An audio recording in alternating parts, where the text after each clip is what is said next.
Now let's start creating the geometry of the network.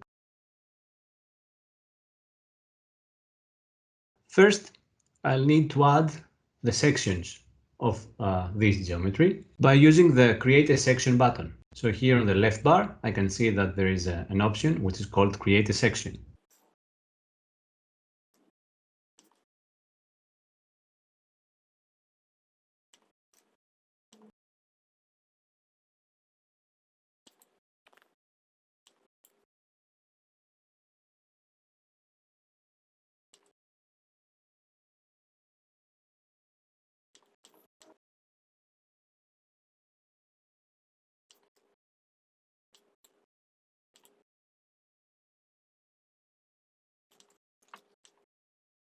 To add a side lane, drag the update point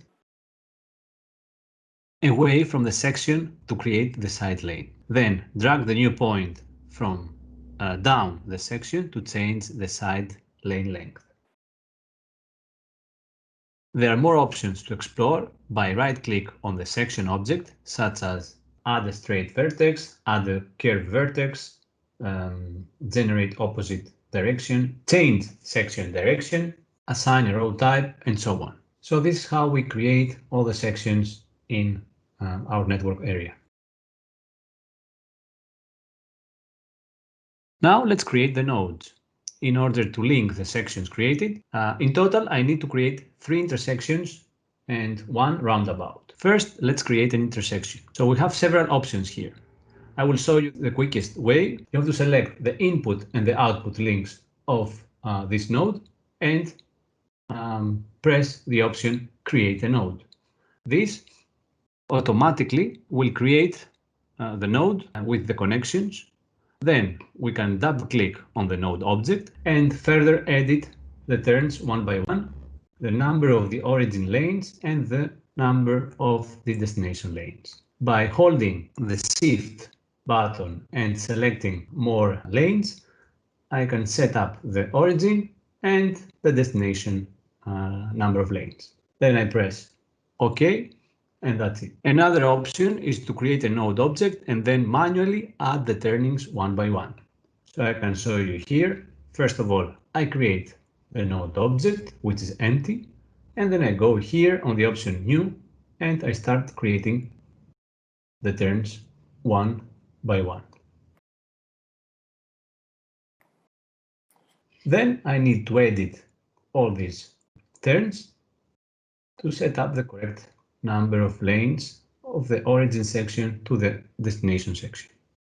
And then I will press OK. Another option is to use the tool Create Connections Between Objects. So I will go to another node and I will select this tool, which is called Create Connections Between Objects, and drag, hold, and this is how I can connect the two sections. First of all, I will select all the sections that enter and exit the roundabout.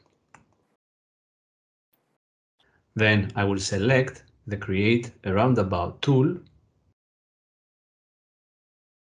and click without releasing the button in the 2-dimension window at the center of the roundabout. So I'm holding the button. I will change the number of lanes of the roundabout by pressing Ctrl and the number of lanes, which in this case is 3. I will move the mouse to define the radius of the roundabout. Then I will release the mouse button to create all sections representing the roundabout. To shape the roundabout, I'll modify the section geometry to smooth the turns entering and exiting the roundabout. The priorities are set. Last but not least, I will verify the origin and destination lanes for each turn.